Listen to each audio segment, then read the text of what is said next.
এই দেখুন, এটাই হচ্ছে হাবিবপুরের মূল ইসকন মন্দির।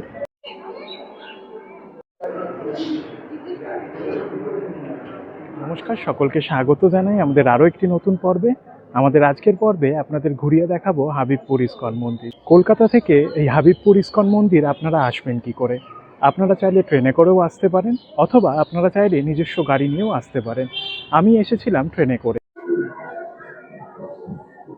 তো কলকাতা থেকে আপনারা যদি ট্রেনে করে এই হাবিবপুর ইসকন মন্দির আসতে চান, সেই ক্ষেত্রে আপনাদের সবার আগে আসতে হবে হাবিবপুর রেলওয়ে স্টেশনে।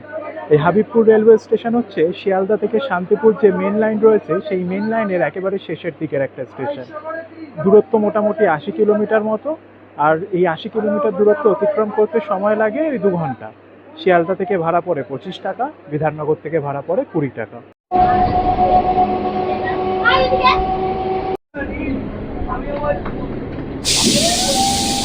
ট্রেন কিন্তু নির্দিষ্ট সময় থেকে আজ ভালোই লেটে চলছে, দেখা যাক কখন পৌঁছয়। আর বিধাননগর ছাড়ার পর কিন্তু ভালোই ভিড় হয়ে গিয়েছে ট্রেন।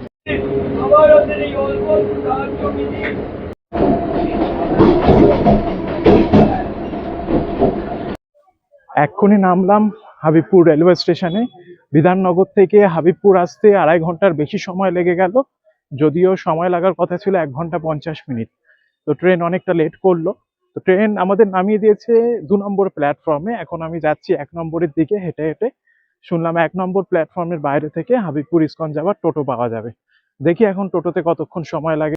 স্টেশনের বাইরেই রয়েছে টোটো স্ট্যান্ড, সেই টোটো স্ট্যান্ড থেকেই আপনারা ইসকন মন্দির যাওয়ার টোটো পেয়ে যাবেন। ভাড়া পড়বে প্রতিজন 15 টাকা। টোটো আমাদের একেবারে মন্দিরের সামনে নামিয়ে দিল। স্টেশন থেকে মন্দির পর্যন্ত টোটোয় করে আসতে সময় লাগলো 10 মিনিট, আর ভাড়া পড়লো 15 টাকা। এই দেখুন, এই হচ্ছে হাবিবপুর ইসকনের প্রথম দর্শন হলো মন্দিরের চূড়ার। এই হচ্ছে মন্দিরের প্রবেশের মূল গেট। মূল গেট থেকে এগিয়েই আপনারা দেখতে পারবেন বিশাল পার্কিং। এই পুরো এরিয়াটা হচ্ছে পার্কিং এরিয়া। এখানে পার্কিংয়ের চার্জগুলো আপনাদের দেখিয়ে দিই। এখানে পার্কিং চার্জ রয়েছে, আপনারা একবার দেখে নিন। তো আপনারা চাইলে গাড়ি নিয়েও আসতে পারেন, যারা গাড়ি নিয়ে আসবেন অসুবিধা হবে না। বিশাল বড় এরিয়া রয়েছে, এখানে আপনারা গাড়ি রাখতে পারেন। এই দেখুন, চারিদিকের পরিবেশ খুবই সুন্দর, একেবারে নিরিবিলি পরিবেশ।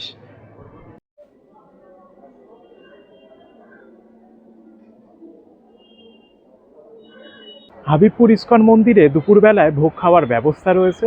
তাই আপনারা যদি মন্দিরে ভোগ খেতে চান, মন্দিরে প্রবেশ করেই আপনাদের প্রথম কাজ হবে খাবার কুপনটা কেটে নেওয়ার। তো দেখি কুপনের কি ব্যবস্থা রয়েছে এখানে। মন্দিরের একদম পাশেই দুপুরে ভোগ খাওয়ার জন্য একটা আলাদা কুপন কাউন্টার করা হয়েছে। সেইখান থেকেই আপনাদের ভোগ খাওয়ার কুপন কাটতে হবে। আমিও কেটে নিলাম। কুপনের মূল্য নিল 80 টাকা। আর দুপুর 1টা থেকে খাওয়ানো শুরু হবে।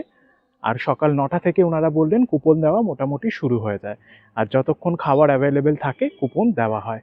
তো সেখানে ওনারা ভিডিও করতে দিলেন না, আর ব্যবহার খুব একটা ভালো না আর কি। যাই হোক, আপনারা যদি ভোগ খেতে চান তো সময় মতো চলে আসবেন।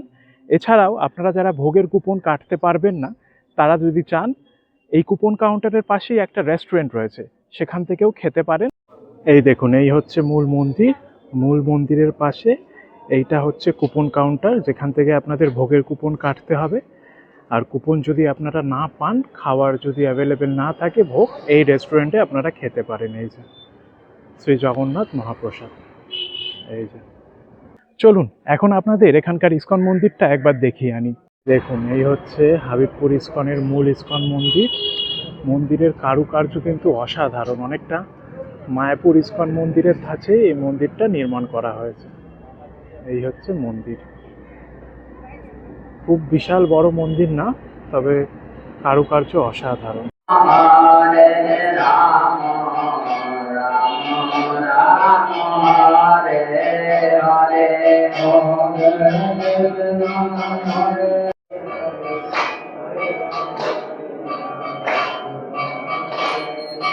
হরে কৃষ্ণ কৃষ্ণ কৃষ্ণ হরে হরে, হরে রাম হরে রাম।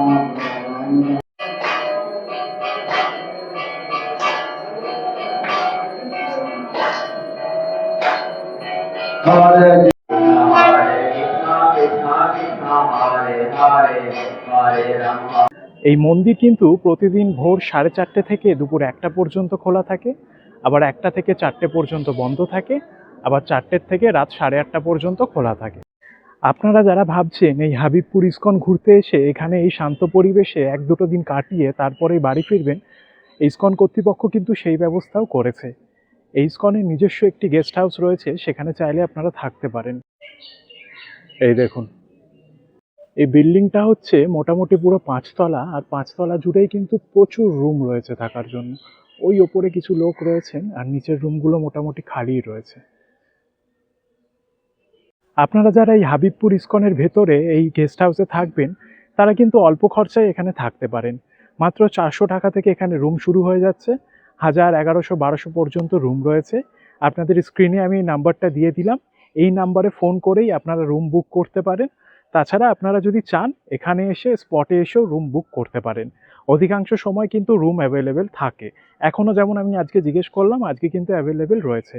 এবার দেখুন, যখন অকেশনের সময় আপনারা আসবেন, ধরুন ইসকনের নিজস্ব যে সমস্ত উৎসব রয়েছে, তখন কিন্তু এখানে রুম পেতে একটু সমস্যা হতে পারে। তাই সেই সময় আসতে গেলে আপনাদের এই নাম্বারে ফোন করে আগে থেকে রুম বুক করে আসতে হবে। এই দেখুন, এটা হচ্ছে এই গেস্ট হাউসের বারান্দা, আর এই হচ্ছে রুম কিছু। এই রুমগুলো মোটামুটি খালিই রয়েছে। এখন আমি যাচ্ছি এই হাবিবপুর ইসকনের গৌশালাটা দর্শন করতে। গেস্ট হাউসের একেবারে অপোজিটেই রয়েছে গৌশালা। তো দেখি কেমন। এই দেখুন, এটাই হচ্ছে হাবিবপুর ইসকন মন্দিরের গৌশালা। এখানে প্রচুর গরু রয়েছে, আর এখন দুপুরবেলা সব খাওয়া দাওয়া করছেন ওনারা। এই দেখুন, প্রচুর গরু রয়েছে। এবারে এই মাথা থেকে শুরু হচ্ছে গৌশালা, আর এই মাথায় শেষ হচ্ছে।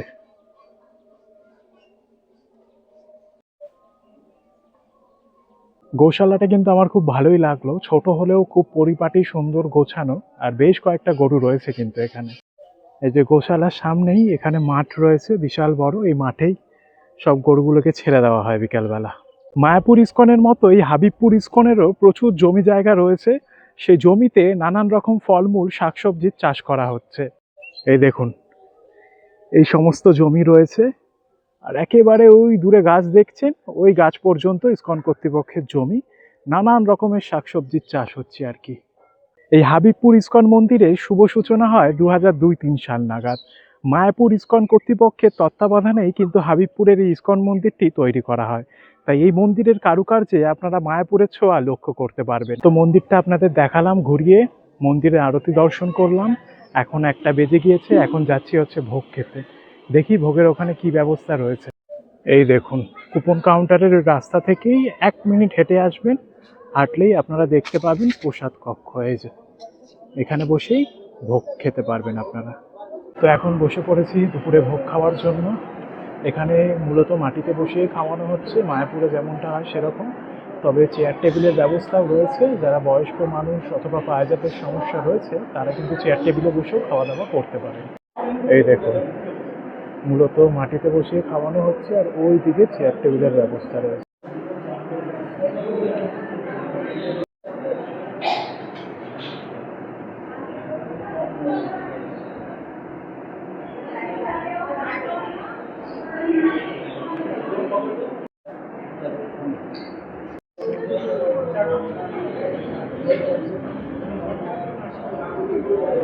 এক্ষুনি সবেই প্রসাদ কক্ষ থেকে ভোগ খেয়ে বেরোলাম। ভোগের মেনুতে ছিল ভাত, ডাল, একটা পাঁচমিশালি সবজি, ফুলকপি আলুর তরকারি, চাটনি আর পায়েস। ভোগ প্রসাদ এক কথায় মানে কি বলবো, স্বাদ অসাধারণ। বহুদিন পর এত সুন্দর ভোগ খেলাম, পুরো মায়াপুরের কথা মনে পড়ে গেল আর কি। এবারের মতো আমার হাবিবপুর ইসকন মন্দির ঘোরা এখানেই শেষ। অভিজ্ঞতা এক কথায় দুর্দান্ত।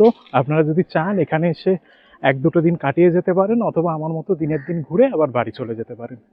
আমি এখন আবার চলে যাব হাবিবপুর রেলওয়ে স্টেশনে, ওখান থেকে শান্তিপুর শিয়ালদাগামী ট্রেন ধরে বিধাননগর। দেখা হচ্ছে আপনাদের সাথে আমার পরবর্তী পর্বে।